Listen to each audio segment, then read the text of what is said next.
She was 21 and left for dead. No family, no wagon, no water, just the clothes on her back and a throbbing pain in her temple where the world had gone black. And with that, nothing, she crawled into a sandstone overhang in the New Mexico Badlands. But what nobody knew was that hidden behind a loose stone was a sealed oilskin cache, an outlaw's fortune left untouched for 90 years, and with it, a truth that would change everything. Stay close and settle in for this story. Let us know in the comments where you're watching from tonight. Delia Marsh had learned the shape of the world from her father, a man whose hands were maps of every trial and kindness he had ever known. He was a surveyor for the railroad until his lungs filled with the dust of the high plains, and then he was a farmer with a small, stubborn plot of land that gave just enough to keep them. He taught Delia not with books, but with the land itself. He showed her how to read the curl of a leaf for thirst, how to find north by the lean of the pines, and how to know by the smell of the air if the rain would be a blessing or a fury. Her father, Thomas Marsh, believed that competence was a form of prayer, and that to do a thing well was to honor the materials God had given you. He was a quiet man, and his love was expressed in the solid handle he carved for her first knife, in the patient way he showed her how to splice a rope, and in the small, heavy brass compass he gave her on her 16th birthday. It was German-made, with a clean, steady needle and a reassuring weight in the palm. "It will never lie to you," he'd said, his voice raspy from his failing lungs. "Men will, the weather will, your own heart will, but the needle always knows its home." He died 2 years later, in the quiet of a winter morning, and the world for Delia became a colder, less certain place. Her stepmother, a woman her father had married in his last year for companionship, had never understood the bond between them. To her, Delia was just another mouth, a silent, watchful girl who preferred the barn to the kitchen. When the crops failed for a second straight year and the bank took the farm, her stepmother saw an opportunity. A wagon train was forming, heading west to the Oregon territories, and a family needed a girl to help with the children. It was a respectable arrangement, a way out. For Delia, it felt like an expulsion. Her stepmother packed her a small bag with 2 dresses and a loaf of bread and pressed 3 silver dollars into her hand. She did not hug her. She did not say she would miss her. She simply said, "Don't look back. There's nothing for you here now." Delia did not argue. She did not cry. She took the bag and the coins, slid her father's compass into the deep pocket of her skirt, and walked away from the only home she had ever known. The weight of the little brass instrument a cold, solid anchor against her leg. The family she joined, the Carvers, were not unkind, but they were consumed by their own anxieties. Delia was a function, a pair of hands to cook and mend and mind the children. She was competent, as her father had taught her to be, and her silence was mistaken for simplicity. She did her work, and in the evenings, she would sit by the fire, turning the cool brass of the compass over and over in her hands, its steady presence the only true thing she had left of the man who had seen her, truly seen her, for who she was. The ejection, when it came, was not a quiet closing of a door, but the splintering of wood and the shriek of panicked horses. They were 3 weeks into the Badlands, a stretch of country so vast and empty it felt like the world before it was made. The raid came at dusk, a sudden storm of riders boiling up from a dry arroyo. They were not warriors, just desperate men with sun-scorched faces and hollow eyes. Their motive not malice, but pure, lean hunger. They wanted flour, water, and horses, and they took them with a brutal efficiency. In the chaos, As Mr. Carver tried to control his spooked team, the wagon lurched violently, and Delia, who had been trying to soothe the crying children in the back, was thrown clear. She landed hard, her head striking a rock with a sickening final crack. The world dissolved into a smear of shouting and dust and the terrified whinnying of a horse. Through a swimming haze, she saw the wagons lumbering on, gathering speed, the raiders melting back into the landscape with their spoils. She tried to call out, but her throat was filled with dust and a coppery taste. Her voice was a bare whisper, lost in the wind. She saw a face, one of the Carver boys, peer back from the canvas flap of their wagon. His eyes were wide with fear. He saw her. She knew he did. For a moment she thought he would shout, that the wagon would stop. But then the flap fell shut, and the wagon continued its desperate flight, shrinking against the enormous, indifferent horizon. They were leaving her. The calculation was simple and cruel. One girl, possibly dying, against the safety of the whole. To stop was to risk being overtaken again. To stop was to risk everything for a girl who was not their blood. And so they did not stop. The dust settled. The sound of the wagon wheels faded into the whisper of the wind across the scrub. Delia was alone. The silence that descended was more profound than any she had ever known. It was the silence of abandonment, a quiet so complete it felt like the end of the world. She lay there as the last of the light bled from the sky, the pain in her head a hot, blinding pulse. She did not collapse into despair. Her father had not raised a daughter to break. He had taught her that survival was a series of small, correct decisions. The first decision was to move. She pushed herself up, her vision tunneling, her limbs trembling with shock. She took stock. She had the clothes she wore, and in her pocket, solid and real, was the compass. The world had cast her out, but the needle still knew its home. And in that moment, that was enough. She began to crawl, not toward the trail where they had left her, but away from it, toward a dark line of sandstone bluffs that offered the only promise of shelter in the vast, unforgiving emptiness. The journey was not measured in miles, but in inches, in the scrape of her palms against grit and stone, in the burning of her scraped knees. The sun rose the next morning like a judgment, a white-hot eye in a bleached sky, and the heat pressed down on her, a physical weight that stole the moisture from her breath. Thirst became her entire world, a dry, rasping thing that clawed at her throat and filled her mind with shimmering mirages. Her father's voice was a low murmur in her memory, a litany of practical wisdom. Find high ground to see, but find low ground for water. Rock cools slower than sand. Follow the game trails. Animals know where the water is. She was no longer Delia Marsh, the hired girl. She was an organism reduced to its most essential functions: shelter, water, endurance. She moved with a slow, painful rhythm, a crawl punctuated by long rests in the slivers of shade cast by sagebrush and yucca. The sandstone bluffs, which had seemed so close at dusk, remained a distant, wavering line. The landscape was a palette of reds and ochres, beautiful in its starkness, but its beauty was hostile, indifferent to her small, desperate struggle. During the heat of midday, she found a shallow overhang and huddled beneath it, her body trembling with a feverish chill despite the heat. She slipped in and out of consciousness, her dreams a fevered collage of her father's face, the wide, scared eyes of the Carver boy, and the endless rumbling sound of wagon wheels fading away. When she woke, the sun was lower, the shadows longer. The thirst was a living entity inside her. She pressed on. Her hands were raw, her lips cracked and bleeding.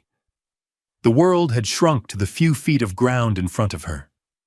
She focused on one rock, then the next, pulling herself forward with a will that felt disconnected from her failing body. It was the compass in her pocket that kept her tethered to herself. Every so often she would pull it out.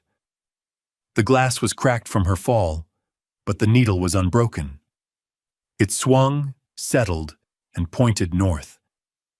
It was a small mechanical miracle, a piece of irrefutable order in a world of chaos. It told her she was still on the earth, still oriented, still a part of a system larger than her own suffering. As the second dusk began to fall, she reached the base of the bluffs. The stone was warm from the day's sun, radiating a stored heat that felt almost like a welcome. She dragged herself along the base of the cliff face, her fingers searching for any crack or crevice that might offer a deeper shelter for the night. The air was cooling rapidly, and she knew the desert night would be as dangerous as the day's heat. She found it by touch more than by sight, a deep, shadowed cleft, partially hidden by a curtain of long dead vines. The air that flowed from it was cool and still. It smelled of stone and dry dust and something else, something like time itself. With the last of her strength, she pulled herself over the lip of the entrance and into the darkness within. The space was not a cave, but a deep, scooped-out hollow in the sandstone, a room carved by wind and water over millennia. It was perhaps 12 feet wide and went back 20 feet, the ceiling high enough for a man to stand upright in the center. The floor was fine, soft sand, and the air was cool and blessedly still. As her eyes adjusted to the gloom, she could see the walls were not smooth, but rippled with the patterns of ancient water flows. In one corner, a dark stain on the rock suggested a seasonal seep, though it was bone dry now. This place was a refuge, a natural shelter that had likely protected countless beings, animal and human, from the harshness of the world outside. She collapsed onto the sand, her body finally surrendering to its exhaustion and injury. She slept, a deep, dreamless sleep that was less a rest and more a temporary death. When she woke, it was to the faint gray light of dawn filtering into the cave's mouth. The fire in her head had subsided to a dull, persistent ache. The thirst was still there, a constant companion, but the immediate panic had subsided, replaced by the grim clarity of her situation. She was alive. She had found shelter. These were victories. She spent the day exploring her small kingdom. The back of the shelter was steeped in a deeper darkness.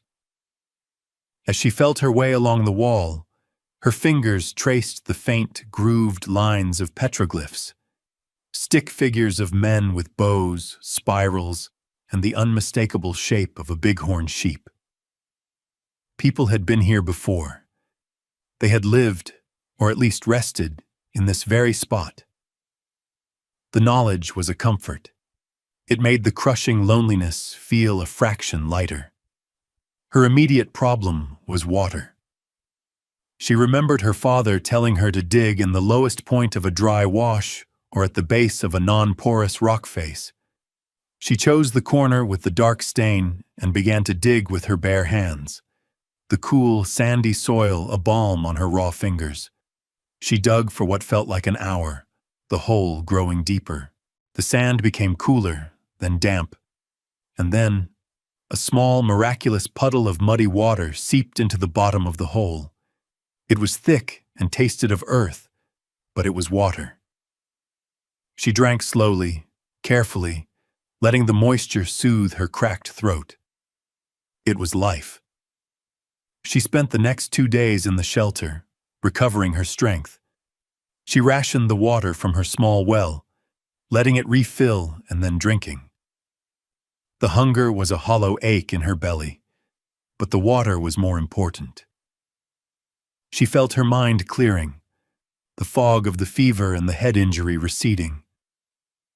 It was on the third day, while clearing a space at the back of the cave to make a more comfortable bed, that her hand brushed against something that was not natural stone.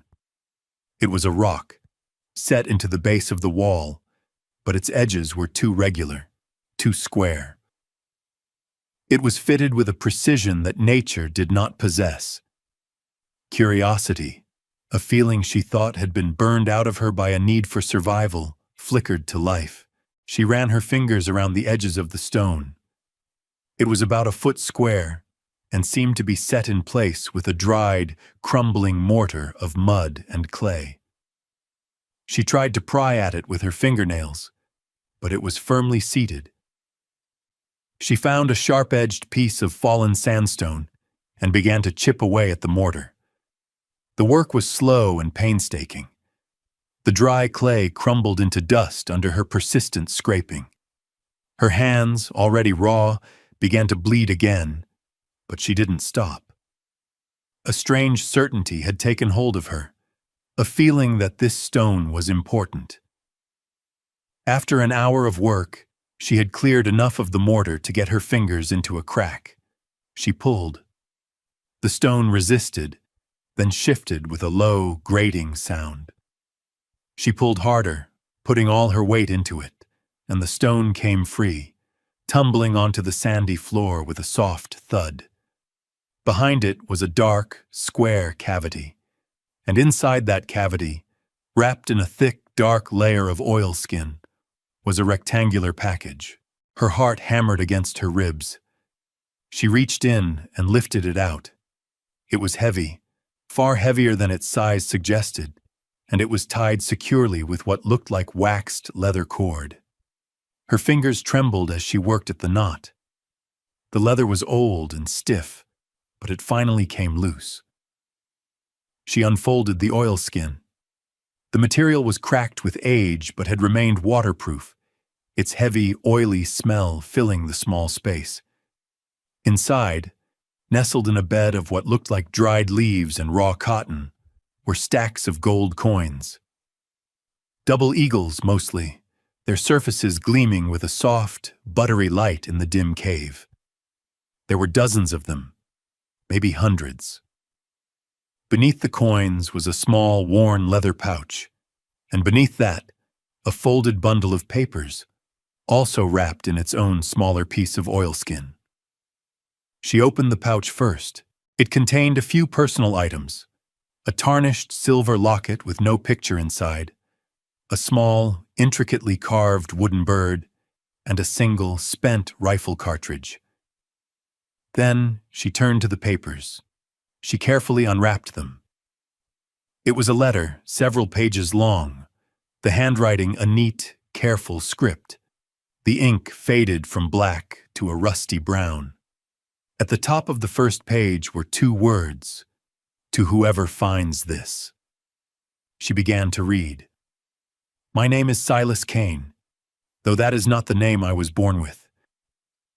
If you are reading this, it means I am long dead, and the world has likely forgotten me, or remembers only the lies they told. It is the year 1883. I have been living in this shelter for 6 months. The money you have found is my share from the Black Creek payroll robbery. It is $5,000 in gold. The newspapers called me a killer. They said I shot a guard, a young man named Elias Vance, in the back as we fled. It is a lie. It was our leader, a man named Jedediah Thorne, who fired that shot. He was a cruel man who saw weakness as an invitation. The guard was just a boy, and he had already surrendered. Jedediah shot him for sport. But Jedediah had friends in high places, and I was a drifter with no one. The price for my silence was this share of the gold and the blame for the murder. They left me for dead out here. But like you, perhaps, I survived. I could never spend this money. It is stained with the blood of that boy. I have lived like a ghost, and I will die like one. I ask two things of you. First, if the world has changed enough that a man's last words might matter, see that the truth of what happened to Elias Vance is known. The account is here, with names and dates. Jedediah Thorne went to California, I heard. Second, I have learned that Elias Vance left a wife and a newborn child in a town called Harmony in Kansas. If they or their descendants can be found, see that a portion of this money reaches them. It is a poor substitute for a life, but it is all I can offer. The rest is yours. Use it to build something. Do not let it be a curse as it was for me. May God have mercy on you and on me. Silas Kane. Delia read the letter 3 times, the careful script blurring through the tears she hadn't realized she was shedding. She was crying not for herself, but for the ghost in the cave, for Silas Kane, a man trapped by a lie for 90 years.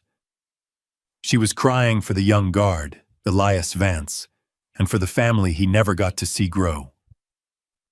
In the profound silence of the sandstone shelter, she felt a strange and powerful connection to this man she had never met. He too had been left for dead in this wilderness. He too had survived on his own wits and will. His loneliness reached across the decades and touched her own. The gold was a shock, a weight of possibility so immense she could barely comprehend it. It was a future. It was safety. But the letter was something more. It was a purpose. Her father had taught her that a person's name was the cornerstone of their life, and that to steal or tarnish it was a profound sin. Silas Kane had been robbed of his name, and his final act had been a desperate attempt to reclaim it. She carefully folded the letter and wrapped it back in its oilskin. She put the silver locket and the wooden bird in her pocket, alongside her father's compass. They felt like sacred objects. She sat for a long time in the quiet cave, the gold coins stacked neatly beside her, their cool weight a tangible link to a violent past and an uncertain future. She was no longer just a survivor. She was a custodian.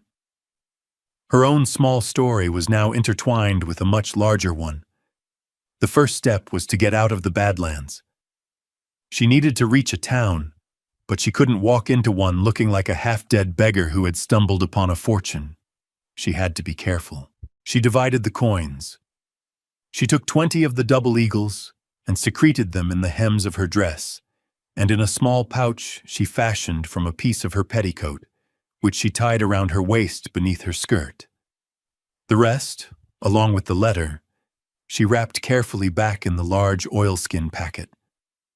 She replaced the stone in the wall of the cave, packing the edges with sand and dust until it looked nearly undisturbed. It was the safest bank in the world. No one would find it. She would come back for it. With the water from her small well and the fierce energy of a renewed purpose, she left the shelter at dawn the next day, her father's compass in her hand. She walked north, toward where she hoped the nearest settlement would be. 2 days later, a grizzled prospector with a team of mules found her walking steadily along a barely there track. She looked thin and worn, but her eyes were clear and her bearing was composed. She told him her wagon had broken down and her family had gone ahead to find help. She had $20, she said, and she would pay for a ride to the nearest town. The prospector, a man named Caleb, grunted his assent. The town, he said, was called Redemption Springs. Redemption Springs was less a town and more a stubborn collection of buildings clinging to the banks of a shallow, muddy creek. It had a dusty main street with a general store, a saloon, a livery stable, and a sheriff's office that leaned slightly to the left, as if tired of its own authority.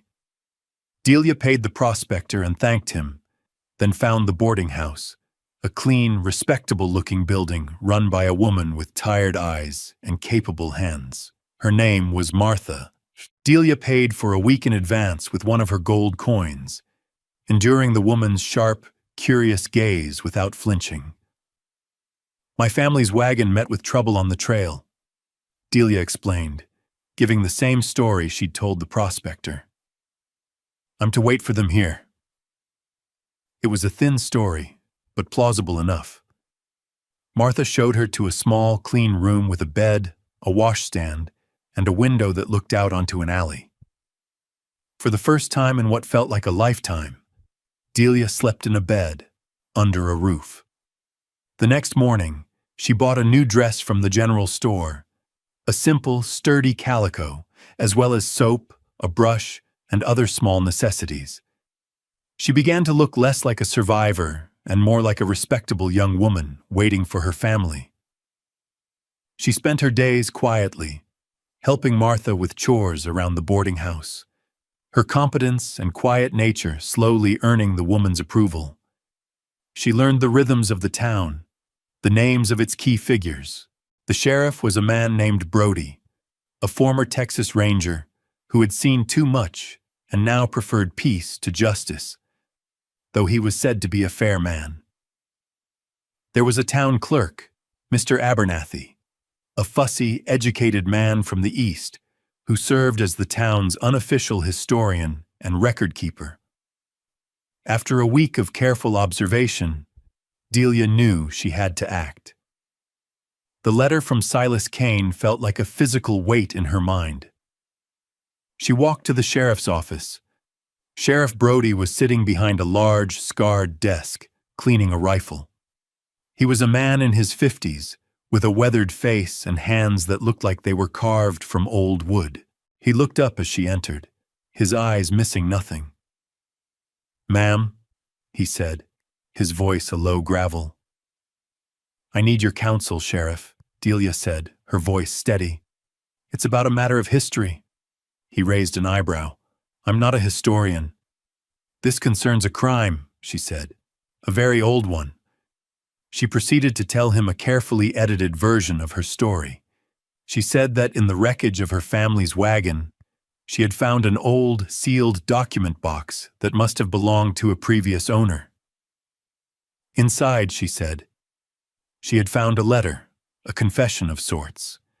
She did not mention the gold. She did not mention the cave. She simply laid out the contents of Silas Kane's letter.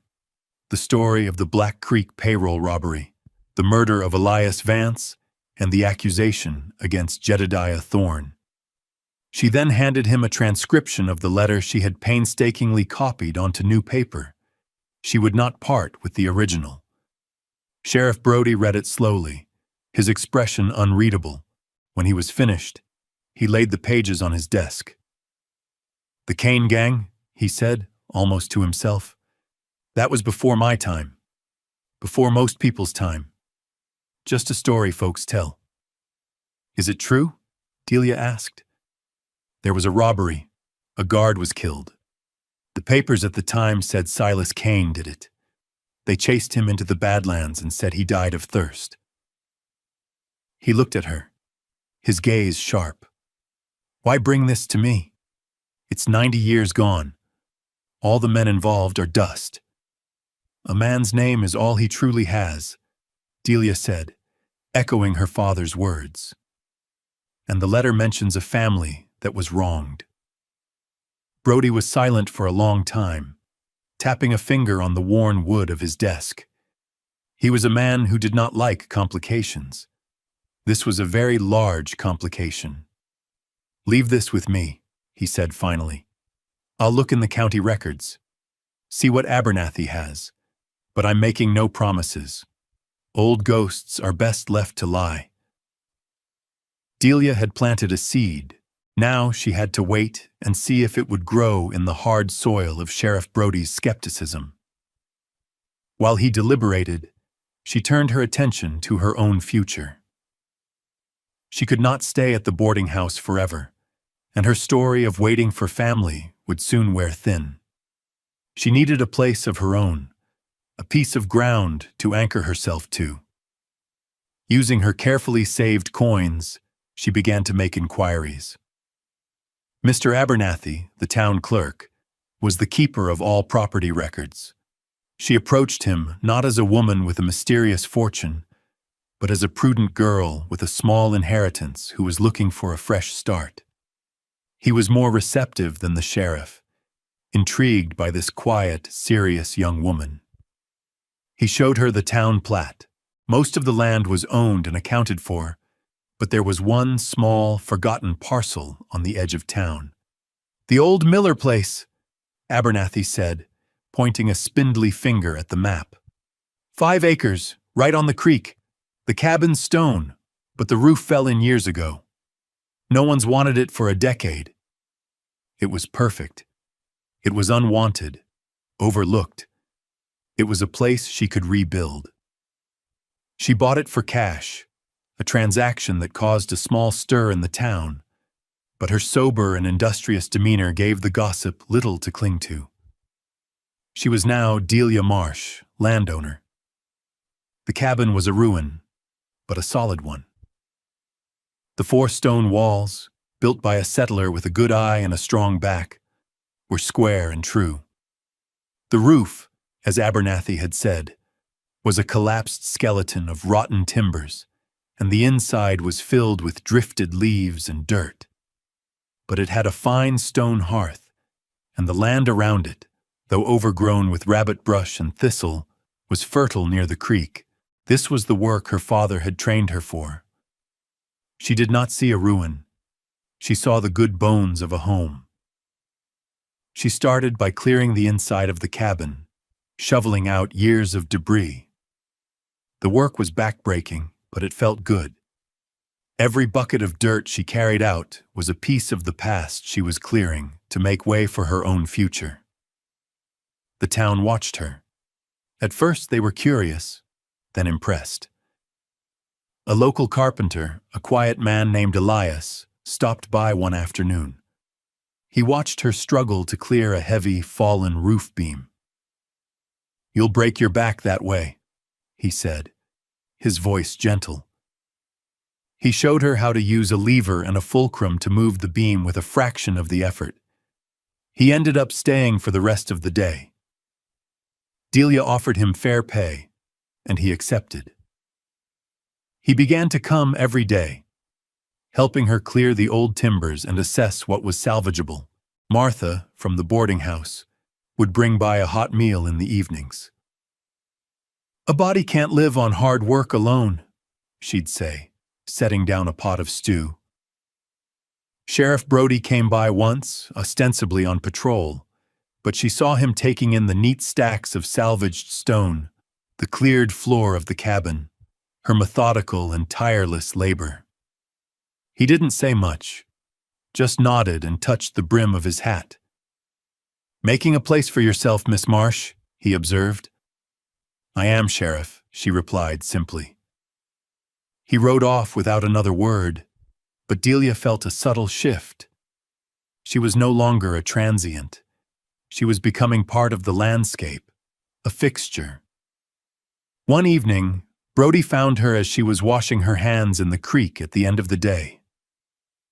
He held out a thin, dusty file folder. "County records," he said. "Took Abernathy a week to find them. The official report on the Black Creek robbery." He told her that the report was sparse, but it confirmed the core of Silas Kane's letter. It listed Jedediah Thorne as the leader of the gang. More importantly, an appendix contained a deposition from the town doctor who had examined the guard's body.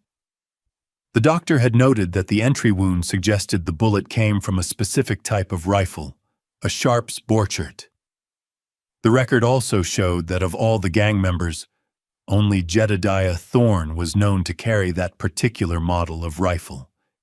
It wasn't proof, not after 90 years, but it was a crack in the official story, a piece of corroboration that lent weight to the outlaw's confession. "I've placed a copy of your transcription in the file," Brody said, "as an anonymous historical addendum. It's where it belongs. The official story won't change, but the truth is in the record now. For anyone who cares to look." He also told her that Mr. Abernathy, using old census records, had managed to trace the family of Elias Vance. His grandson, a man named Thomas Vance, was a dirt-poor farmer in Nebraska, struggling with drought and debt. The roof raising was a community affair. Elias, the carpenter, had framed the new structure with stout pine logs Delia had purchased and hauled from a mill 50 miles away. Now, it needed to be set in place. On a bright, clear morning, half a dozen men from the town appeared at her homestead. Sheriff Brody was there, along with the blacksmith, the general store owner, and a few ranch hands whose names she barely knew. No one had asked them to come. They simply arrived, ready to work. There was little talk, just the shared language of labor. They heaved the heavy trusses into place, their movements synchronized, their grunts and shouts a kind of music. The women, led by Martha, arrived at midday with baskets of food and jugs of cold water. They spread blankets in the shade of a cottonwood tree, and for an hour, everyone stopped to eat. Delia sat among them, sharing bread with the blacksmith's children, listening to the slow, easy talk of the town. They spoke of the weather, of cattle prices, of a barn dance planned for the following month. They included her in their conversation, asking her opinion on the best way to plant a fall garden. In that moment, sitting on the grass, her half-finished cabin standing proud against the sky, she felt a sense of belonging deeper than any she had ever known. By dusk, the roof was sheathed and secure. The men packed their tools, nodded their goodbyes, and drifted back toward town, leaving Delia in the quiet of her new home. It wasn't just a structure of stone and wood anymore. It was a testament to shared effort, a place built not just by her hands, but by the quiet kindness of a community that had decided to claim her as its own. A few weeks later, she gave Mr. Abernathy a sealed envelope containing $2,000 in paper currency, which she had exchanged a small portion of her gold for in a larger town 100 miles away. She asked him to send it to Thomas Vance in Nebraska, with a note saying only that it was the settlement of an old family debt.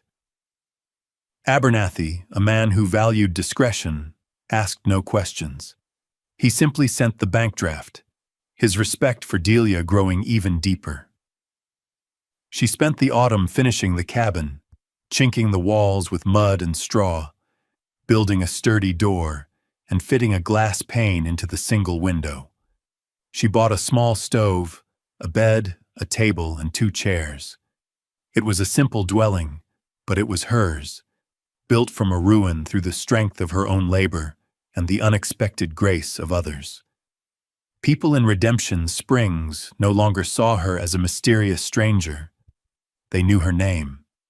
She was Delia Marsh, the woman who had single-handedly resurrected the old Miller place.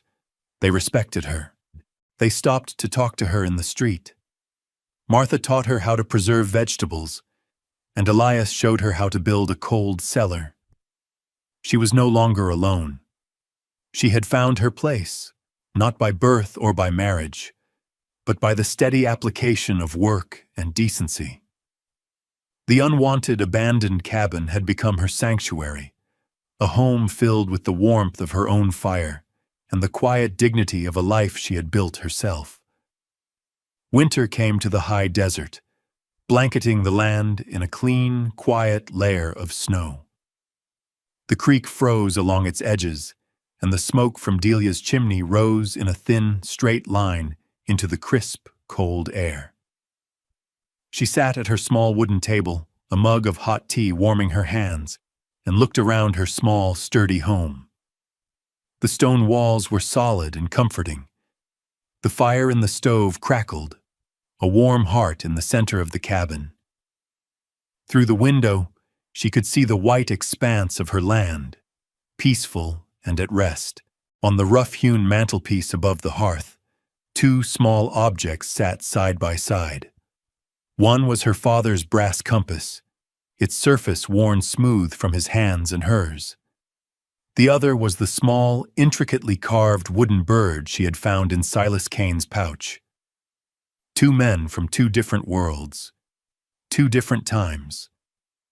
Her father, the honest surveyor, who had given her the skills to navigate the world, and Silas Kane, the framed outlaw, who had given her the means to build a life in it.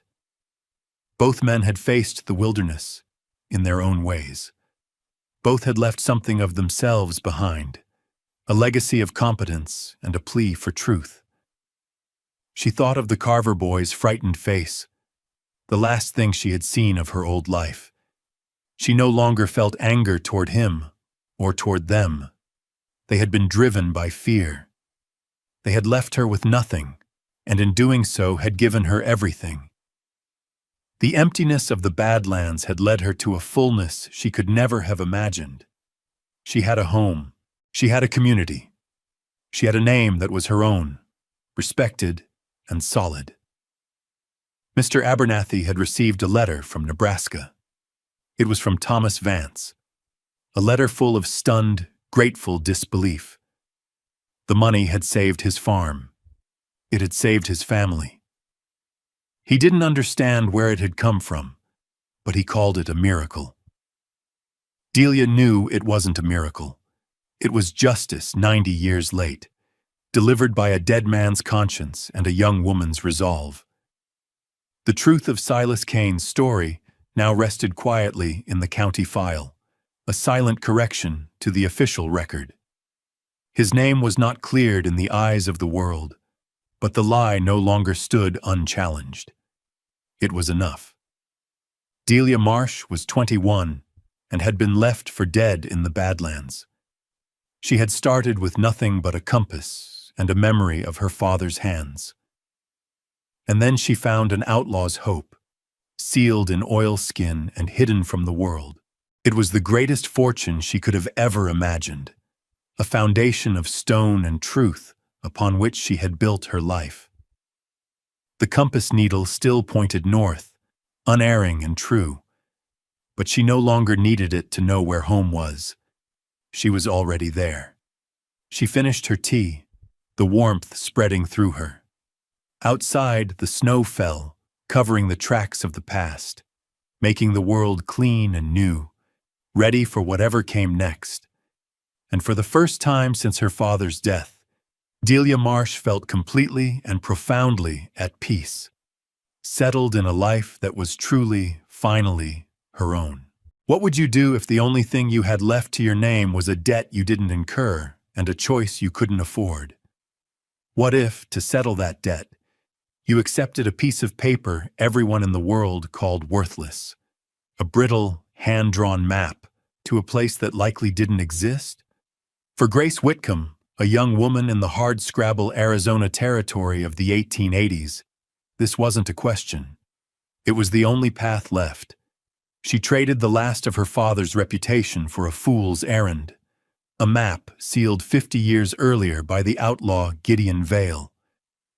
But the truth waiting in that canyon, behind a door of solid iron, was heavier than gold and more dangerous than any outlaw's ghost.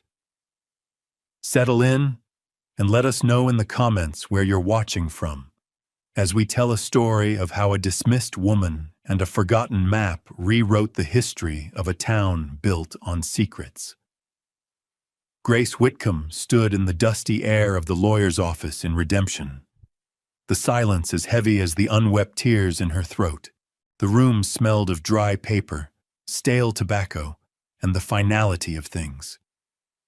Outside, the sun beat down on the plank sidewalks, but here, in the cool dimness, her father's life was being tallied into a column of red ink. He had been a good man, but not a successful one. His dreams, like the arid soil of their failed homestead, had turned to dust, leaving behind a ledger of debts that now belonged to her. Across the desk, Silas Croft, the town's banker and primary landowner, cleared his throat with a sound like rocks grinding together. He was a man made of straight lines and sharp angles, his face a mask of predatory patience. "The total stands at $400, Miss Whitcomb," he said, his voice devoid of sympathy. "The livery, the general store, the feed loan, it's all here." $400. It might as well have been a mountain of gold. She had $17 in a cloth purse and a mule named Ebenezer. That was the entirety of her inheritance. Her gaze fell to the worn leather of her father's satchel on the floor, the one he'd carried everywhere. It contained his prospecting journals, sketches of rock formations, and his unshakable belief that he was always just one step away from finding his fortune. It was that belief that had killed him, chasing a vein of silver in a summer storm that turned the canyons into a churning fury. The town lawyer, a man named Peters with a perpetually worried expression, shifted in his chair. "Silas, the girl has nothing. Her father's tools won't fetch $20. Croft's eyes, small and dark, flickered with something that wasn't quite amusement, but was its cruel cousin. "There is one other asset," he said slowly, reaching into a drawer. "Something your father offered as collateral on his last loan. He swore it was worth more than the town itself."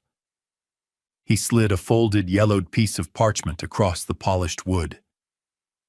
"A map." Grace picked it up. The paper was brittle. The ink faded to a ghostly brown. It depicted a canyon, landmarks sketched with a rough but certain hand. A rock formation called the Weeping Woman's Stone, a twisted juniper, and finally, a stark X against a sheer cliff face. At the bottom, in a spidery script, were the words, "Gideon Vale, his vault, 1832. The name hung in the air, a piece of local legend. Vale was a ghost, an outlaw from a half-century before, said to have vanished with a fortune in stolen bullion. Most believed he'd died in the desert, his treasure lost forever." Croft chuckled, a dry, rasping sound. "A fairy tale, worthless, but it's all that's left. The debt is yours to bear, Miss Whitcomb, unless you'd care to sign over the deed to your father's dust patch." He wanted the land, what little there was of it, for the water rights. That was the real game. She looked at the map, then at Croft's smug face. In that moment, something hardened in her. It was a choice between surrendering her father's last piece of ground to this vulture, or embracing a fool's hope. "I'll take the map," she said, her voice quiet but firm, "as payment in full for the debts." Peters gaped at her. Croft's smirk widened.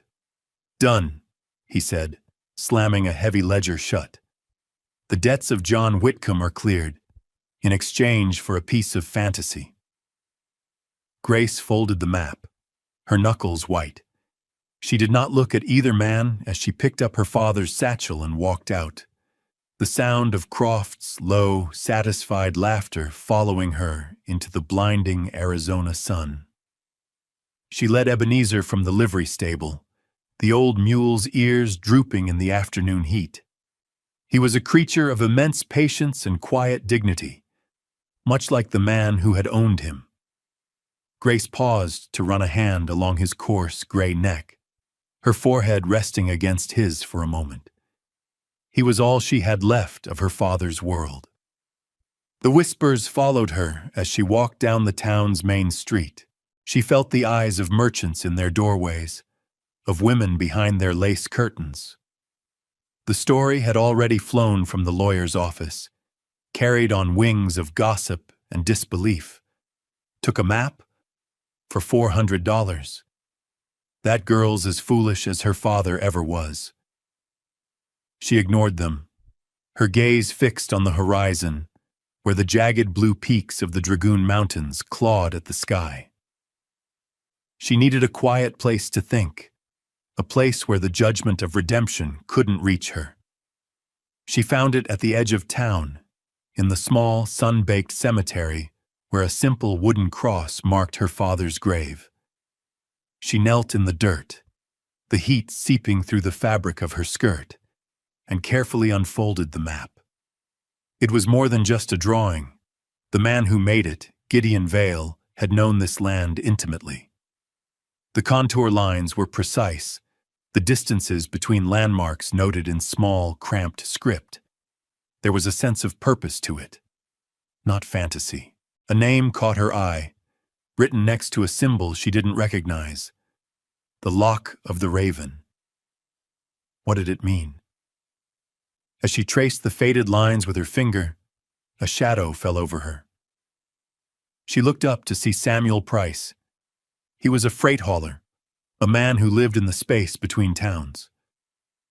He was quiet, steady, and one of the few people who had shown her father kindness, never judgment. He held out a canteen. "Figured you might be thirsty," he said. His voice was low and calm, a stark contrast to the mocking tones she'd heard all day. "I heard what happened." She took the canteen, her throat tight. "Then you heard I'm a fool." "I heard you honored your father's debt," he corrected gently. He looked at the map in her hands, his expression unreadable.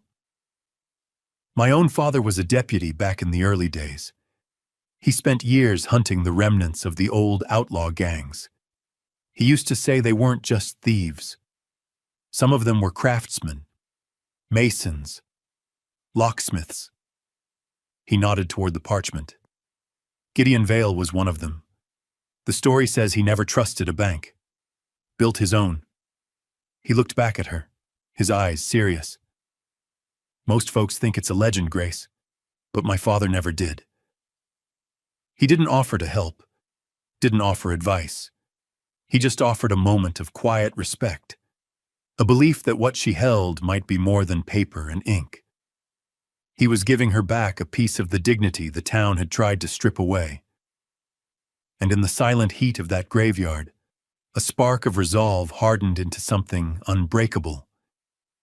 What secrets did Gideon Vale seal away in the dark? Is Grace Whitcomb chasing a ghost, or the buried truth of this entire territory? Let us know in the comments what you think is behind that iron door, and be sure to subscribe for the rest of this incredible story.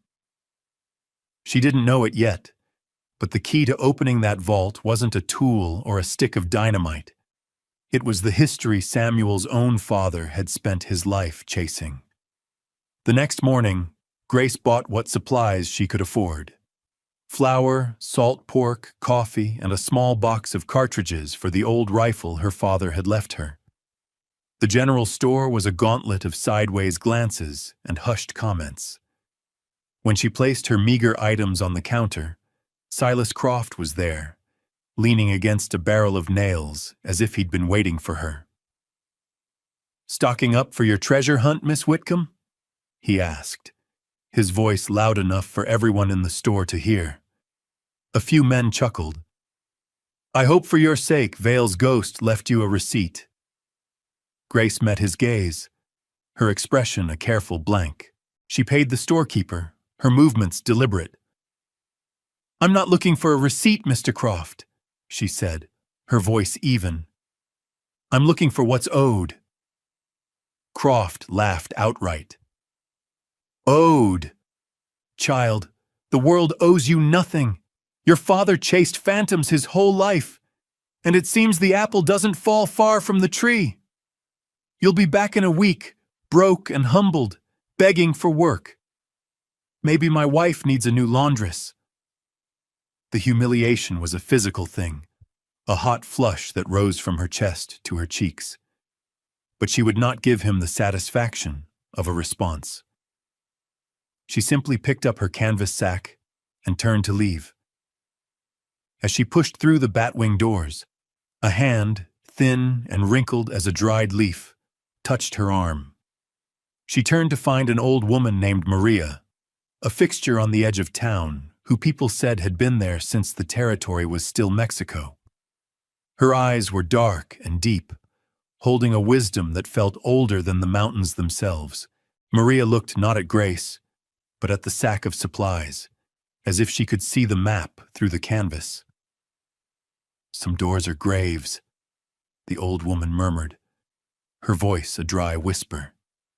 "Be careful which bones you wake." And then she was gone, shuffling back into the shadows of an alleyway. The words chilled Grace despite the morning sun. A warning, not a mockery, but a solemn caution that resonated with a deeper truth than Croft's cruel taunts. She loaded her supplies onto Ebenezer's back, her hands moving with a newfound certainty. The laughter in the town was a noise she could ignore. Croft's disdain was a fuel she could burn. But Maria's words were different. They were a weight, a responsibility. This journey was no longer just about a debt, or even about her father's honor. It was about uncovering something that had been deliberately buried, something someone had thought was dangerous enough to seal behind stone and iron. She cinched the last strap and swung herself into the saddle. She didn't look back at the town of redemption. She faced the east, where the map told her the weeping woman stone stood sentinel over the entrance to a forgotten canyon. The mule took a steady, plodding step, and then another, carrying her away from the world of men and their judgments, and into the vast, indifferent silence of the desert. The landscape that had swallowed her father's dreams was now the keeper of her only hope. And as she rode, the elder's cryptic warning echoed in her mind, a quiet counterpoint to the rhythmic clip-clop of Ebenezer's hooves on the hard-packed earth. Be careful which bones you wake. The sun climbed higher, bleaching the color from the sky, and still they rode on. The journey into the high desert was a trial of sun and silence. Days bled into one another, marked only by the rising and setting of a relentless sun. Grace learned the rhythms of the land, the way the light changed on the distant mesas, the subtle shift in the air that signaled the coming of evening. Ebenezer was her silent companion, his steadfast pace a comfort in the overwhelming emptiness. He seemed to understand the gravity of their purpose, his ears occasionally flicking back as if to listen to her unspoken thoughts. She followed the map's crude but accurate landmarks, navigating by the shape of a ridge, the course of a dry wash, the shadow of a lone saguaro. Her father had taught her how to read the land, how to find water, how to make a cold camp that left no trace. The skills she had once seen as part of a life she longed to escape were now her only means of survival. On the fourth day, she saw it. From a distance, it was just another rock formation, but as she drew closer, the shape became unmistakable. A tall pillar of red sandstone, weathered by centuries of wind and rain into the shape of a shrouded figure, with dark mineral stains streaking down its face like perpetual tears.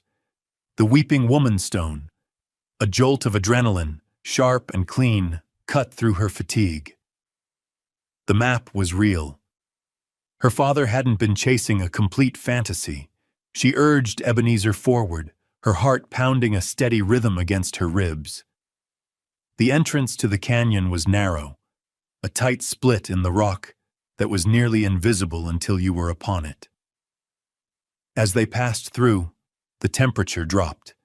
The air grew still and cool, the harsh sunlight blocked by the towering walls of sheer rock on either side. The silence here was different, deeper, more profound. The world of the open desert fell away, replaced by an enclosed space that felt ancient and watchful. The canyon floor was sandy, dotted with stubborn scrub and the skeletal remains of long-dead trees.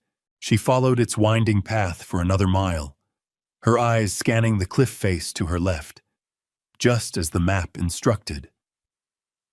And then she saw it. At first, it was just a dark patch, a shadow that didn't quite belong.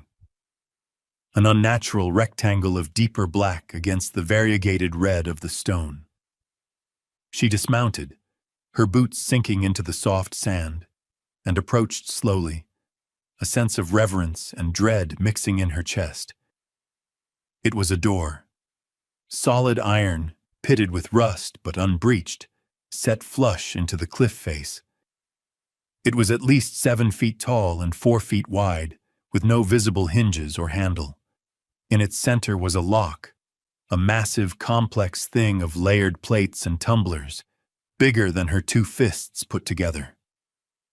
Vines and decades of grime clung to its surface, but there was no mistaking its purpose. It was a seal, a declaration that whatever was inside was meant to stay there forever. She reached out and laid a hand on the cold iron. It was immovable, solid, a dead end and a confirmation all at once. For a long moment, she just stood there, the enormity of the challenge before her settling in. She had found the X on the map, but finding the door and opening it were 2 entirely different mountains to climb. That night, she made her camp in a small alcove across from the door, the flames of her small fire casting dancing shadows on the silent iron sentinel. The moon rose, bathing the canyon in a ghostly silver light, and Grace watched the door as if it were a living thing, wondering what secrets it held, and if she would ever be strong enough to force them into the light. For 3 days, Grace did little more than observe. She lived with the door, learning its face in the changing light of the day. In the sharp, cool light of dawn, the rust looked like dried blood. In the flat heat of noon, it seemed to absorb the light, a patch of pure darkness. At dusk, it seemed to recede into the cliff, almost disappearing. She spent hours clearing the packed dirt and tangled growth from its base, her hands raw and scraped. It was a way of claiming the space, of announcing her intention to the silent canyon. She ran her fingers over every inch of the iron plate, searching for a seam, a weakness, a clue. There was nothing. It was a perfect, impenetrable shield. Ebenezer would stand nearby, his head lowered, occasionally letting out a soft sigh that seemed to echo her own frustration. He was her anchor, a living, breathing presence in this place of stone and secrets. On the 4th day, her patience frayed. She tried force. She used the heavy end of a rock hammer from her father's kit, striking the lock with all her strength. The clang echoed unnaturally in the confined space, a sharp, angry sound that quickly died, absorbed by the stone. The lock remained unscratched.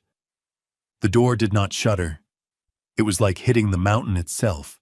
Defeated, she sank to the ground, her back against the rock wall, the useless hammer in her lap.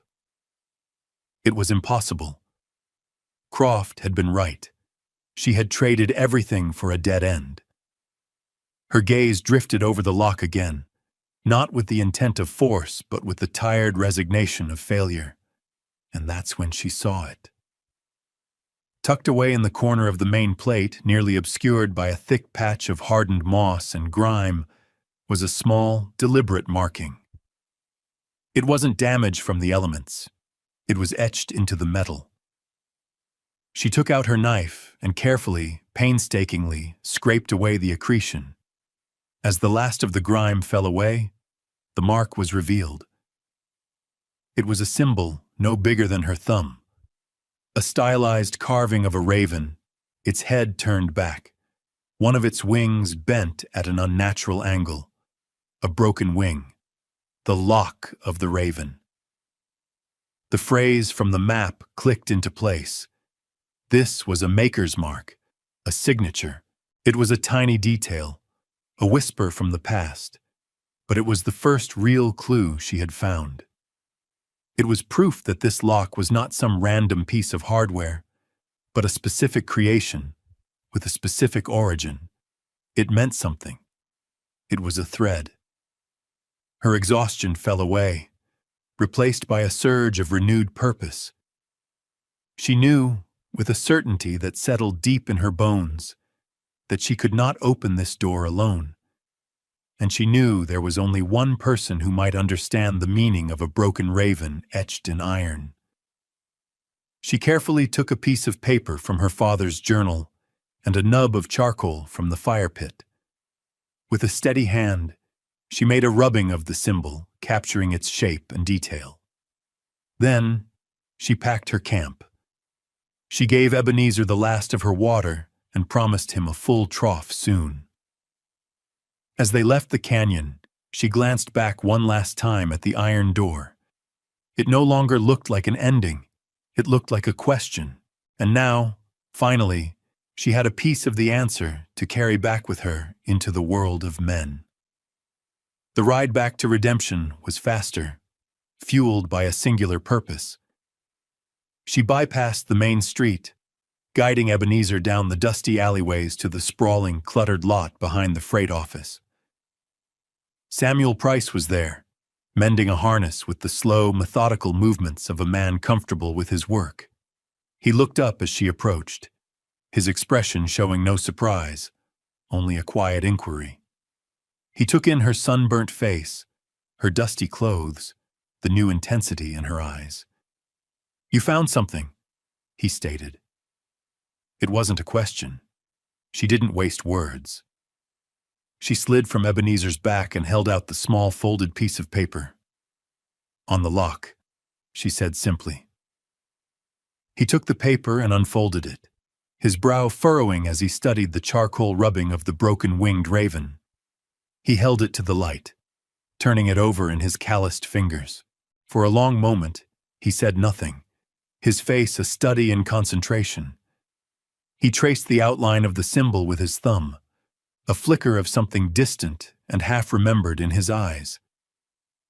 "I've seen this before," he murmured, more to himself than to her. "A long time ago." He motioned for her to follow him into the small, cramped office at the back of the warehouse. The room was filled with shipping manifests, ledgers, and the smell of old leather and oil. He went to a heavy wooden chest in the corner, unlocked it, and lifted the lid. From beneath a stack of old maps, he pulled out a thick, leather-bound book. It was worn and battered, the cover soft with age. "My father's," he explained, laying it on the desk.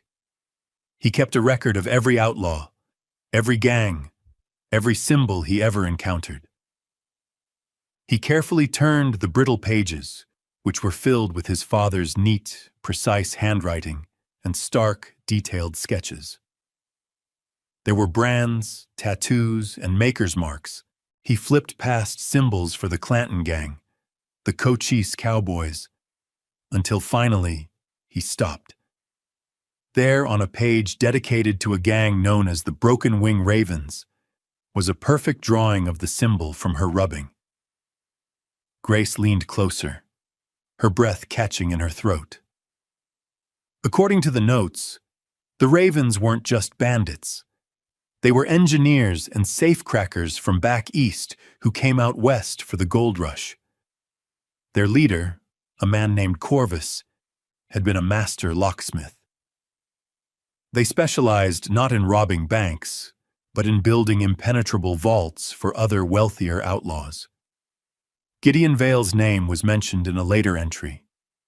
Vale commissioned Corvus for a private vault in the Dragoons, circa 1832. Location unknown. Said to be his masterpiece. Samuel looked up from the book, his eyes meeting hers. The legend was real. The history was right here, in his father's hand.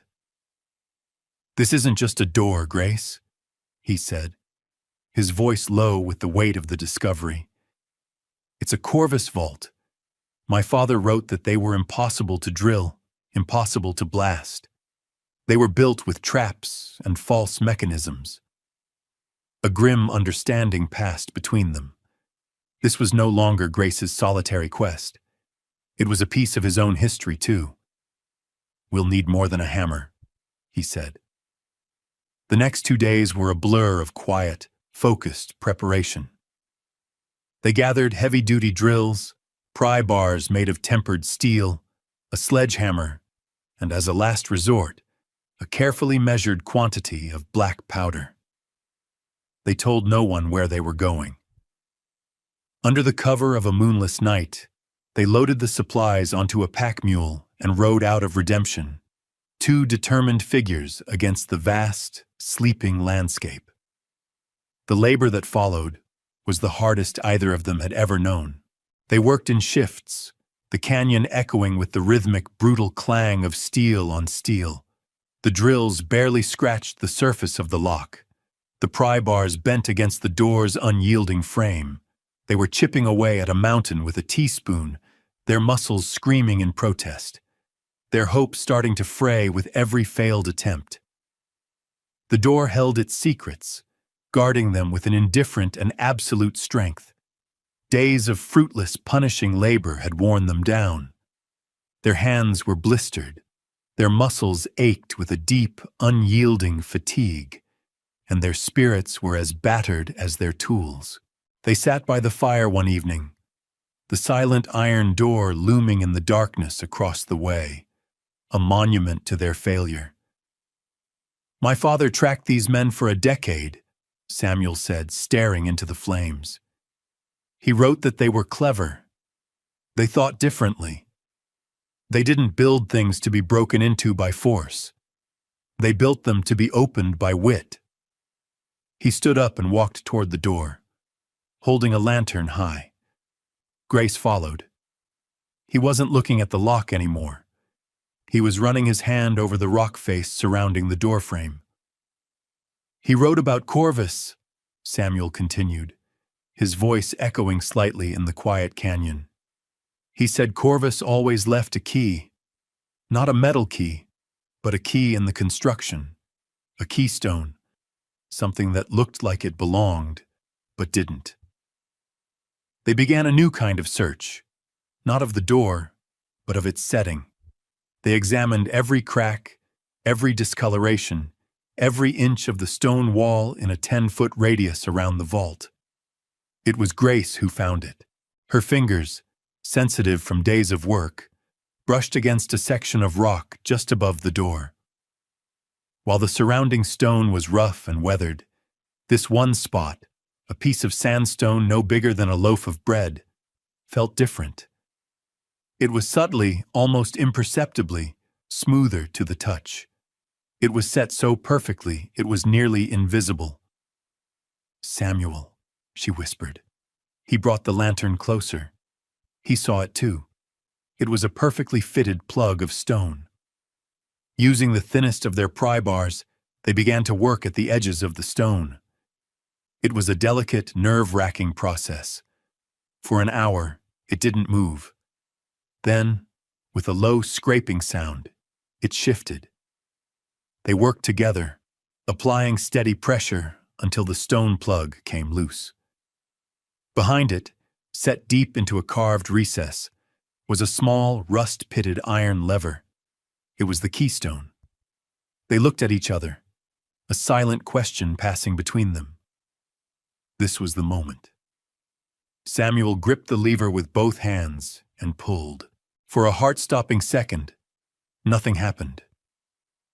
Then, with a deep, groaning protest of metal that had been silent for 50 years, something shifted within the cliff. A series of heavy, resonant thunks echoed from inside the door, the sound of massive locking bolts retracting. A thin crack of absolute darkness appeared along the door's edge. Together, they put their shoulders to the cold iron and pushed. It swung inward with surprising ease, opening a gateway into the past. The air that billowed out was stale, cold, and utterly devoid of life. It smelled of dry dust and profound stillness. They lit a second lantern and stepped across the threshold. It wasn't a treasure cave. There were no chests overflowing with gold coins. It was a small, dry, stone-cut chamber, no bigger than a miner's cabin. In the center of the room, on a simple, flat-topped stone table, sat two objects: a thick, leather-bound ledger and a small, heavy tin box. With trembling hands, Grace reached out and opened the ledger. The pages were filled with the same spidery script from the map. But this was no map. It was a detailed record. Names, dates, amounts. It was Gideon Vale's account of every bribe paid, every claim jumped, every parcel of land acquired through threat and coercion to build the town of redemption. Page after page detailed the crimes of the town's founding fathers, including a series of transactions signed by Thaddeus Croft, Silas Croft's own father. The tin box contained the original deeds, signed under duress, and sworn affidavits from men who had been run off their land. The treasure wasn't gold. It was the truth. It was the proof that the town of redemption and the Croft fortune had been built on a foundation of lies and stolen lives. They stood in the chamber, the lantern light flickering on the damning pages of the ledger, the weight of history settling upon them. This was a truth that could tear redemption apart. As they turned to leave, the evidence held carefully in their hands, a figure appeared at the mouth of the canyon, silhouetted against the bright afternoon sky. Then another and another.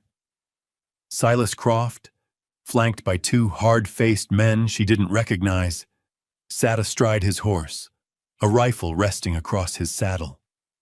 "I knew it," Croft called out, his voice sharp with a mixture of triumph and fury. "I knew you were up to something more than chasing shadows. My father told me stories about this place. He told me to make sure it stayed buried." He had grown suspicious of their joint departure and had followed them. He didn't know exactly what they'd found, but he knew it threatened everything he was. "Whatever you have in your hands," he ordered, "belongs to me." Before Samuel or Grace could respond, the sky, which had been a brilliant blue only moments before, began to darken with an alarming speed. A sudden violent wind whipped through the canyon, howling like a vengeful spirit. A summer storm, the kind that turned these dry washes into raging rivers in minutes, was upon them. The first drops of rain, heavy and cold, began to fall. "Get the book!" Croft yelled at his men over the rising wind. But as they urged their horses forward, the heavens opened. A torrential downpour descended, turning the sandy canyon floor into a slick, muddy soup. Thunder cracked overhead, a deafening explosion that seemed to shake the very foundations of the cliffs. Grace and Samuel instinctively retreated into the relative shelter of the vault chamber. Croft and his men were caught in the open. A wall of brown water, a flash flood, suddenly roared down the canyon, carrying rocks and debris with it. One of Croft's men screamed as his horse lost its footing and was swept away. The other man clung desperately to a rocky outcrop as the water surged around him. Croft himself was pale with terror, his horse rearing, his authority washed away by the sheer power of the storm. In that moment, the ledger in Grace's hands felt secondary. Samuel, his deputy instincts taking over, grabbed a coil of rope from their supplies. "We have to help them," he said, and Grace didn't hesitate. They abandoned the thought of conflict, of vengeance. They braced themselves at the edge of the chamber and threw the rope out into the churning water. They managed to haul Croft's remaining man to safety, and then, with great effort, helped a soaked and terrified Silas Croft scramble out of the flood's path. As they stood there, shivering and breathless, a deep rumbling sound came from above. The deluge had destabilized the cliff face. With a deafening roar, tons of rock and earth slid down, completely burying the entrance to Gideon Vale's vault. The iron door and the chamber behind it were sealed once more, this time by the mountain itself. The storm passed as quickly as it had arrived. The floodwaters receded, leaving behind a scene of devastation. And in the unsettling quiet that followed, the four of them stood together. Grace holding the ledger, Samuel with the tin box, and a humbled, defeated Silas Croft, who had lost everything but his life. The power had shifted completely. The past was sealed away again, but its truth was now free. The ride back to redemption was a somber procession. Silas Croft rode between Grace and Samuel, his head bowed, the fight gone out of him. The man he had hired, his face ashen, trailed behind. They didn't speak. The landscape, washed clean by the storm, seemed to hold its breath. When they reached the edge of town, they didn't go to the sheriff's office. The law and redemption was too tangled up in the Croft family's influence. Instead, Samuel led them directly to the small telegraph office at the end of the main street. The operator, a man named Mr. Abernathy with spectacles perched on the end of his nose, had known Grace's father for 20 years. He was a quiet, meticulous man, trusted by all. He looked up in surprise as the strange party entered his office. "Samuel? Miss Whitcomb? Mr. Croft?" he asked, his eyes wide with confusion. Samuel placed the tin box on the counter and opened it. He laid one of the sworn affidavits, yellowed and fragile, before the old man. "We need you to read this, Mr. Abernathy," Samuel said, "and then we need you to send a message to the territorial marshal in Prescott." Abernathy carefully picked up the document. His eyes scanned the faded ink, his expression slowly changing from confusion to shock, then to a deep, solemn gravity. He read aloud, his voice trembling slightly, the story of a rancher forced to sign away his land that now formed the western quarter of the Croft estate, under threat to his family. When he finished, he looked at Silas Croft, who did not meet his gaze. Then he looked at Grace, and in his eyes, she saw not pity, but a profound and quiet respect. He had seen the truth. Wordlessly, Abernathy turned to his telegraph key. The rhythmic clicking filled the small room, a sound that was carrying the long-buried truth out of redemption and into the wider world. A crowd had begun to gather outside, drawn by the sight of Croft's return in such a state. The whispers started again, but this time they were not of mockery. They were whispers of awe and disbelief. People saw the ledger in Grace's hands, the tin box on the counter, the defeated slump of the most powerful man in town. The story spread through the crowd, not as a single narrative, but in fragments of understanding. The truth settled over the town square, rewriting its history in real time. Silas Croft, his face pale, stepped forward.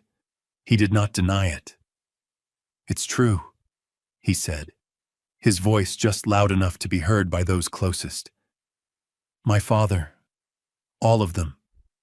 The town was built on it." He then did something no one expected. He took a pen from Abernathy's desk and a piece of paper, and in a shaky hand, he wrote out a confession, relinquishing his family's claims to all the lands mentioned in Vale's ledger. He was not arrested. He was not run out of town. He was simply diminished, humbled before the community he had once lorded over. An old woman stepped out from the crowd and touched Grace's arm. "My grandfather was the man in that letter," she said, tears welling in her eyes. "Thank you." One by one, others came forward, their faces reflecting a dawning recognition that the past was not as they had been told. The laughter that had followed Grace out of town had been replaced by a chorus of reverent silence. She had not found gold, but she had delivered something far more precious. Justice. A season had passed. The autumn sun cast a long golden light over the valley, bathing the land in a soft, forgiving glow. Grace stood on a small rise overlooking a modest but well-tended piece of land, A new cabin, built of fresh-cut pine, stood near a creek, a thin curl of smoke rising from its stone chimney. The land had been her father's original claim, the one he had lost to Thaddeus Croft in a crooked card game decades ago. The territorial court, armed with the evidence from Gideon Vale's ledger, had restored it to her. It was hers. Samuel Price came to stand beside her. He had sold his freight business in redemption and had thrown in his lot with her, his quiet strength a constant presence as they had built this new life together. He had helped her raise the cabin, dig the well, and mend the fences. They worked in a comfortable silence, their shared past a foundation as solid as the rock of the canyon itself. Ebenezer, the mule, grazed peacefully nearby, his retirement spent in green pasture. He had carried her to her destiny, and now he was at rest. The town of Redemption was changing. Some families, their fortunes built on the Crofts' lies, had moved on. Others, whose claims had been validated by the ledger, were rebuilding. The town was smaller, quieter, but more honest. Silas Croft remained, a quiet man who worked at the livery, his arrogance stripped away, leaving behind a man paying a silent, daily penance. "It's a good place," Samuel said, looking at the cabin and the fields beyond. "Your father would be proud." Grace nodded, a small, peaceful smile on her face. "He was always looking for something valuable in the ground," she said softly. "He was just looking in the wrong canyons." Samuel looked at her, his gaze warm. "All that work, all that danger," he said. "What was it you really found in that vault, Grace?" She thought for a moment, the memory of the cold, dark chamber and the weight of the ledger in her hands still vivid. She looked at the home they had built, at the land that was truly hers, at the good man standing beside her. She had cleared her father's debts, but she had gained so much more. "My father's name," she said, her voice clear and steady in the evening air. "And my own." It was all the answer that was needed. They stood together as the sun dipped below the horizon, painting the sky in hues of amber and rose. Two people who had dug up the past not for riches, but to plant a future. Thank you for staying with us for this story of quiet courage and the search for truth. We hope it reminded you of the quiet strength of holding on to what you know is true, even when the world tells you you're a fool. If you enjoyed Grace's journey, please give this video a like and subscribe to our channel for more stories of the forgotten corners of history. Let us know in the comments which part of her discovery moved you the most. We'll be back soon with another tale of a lost soul who finds their way home.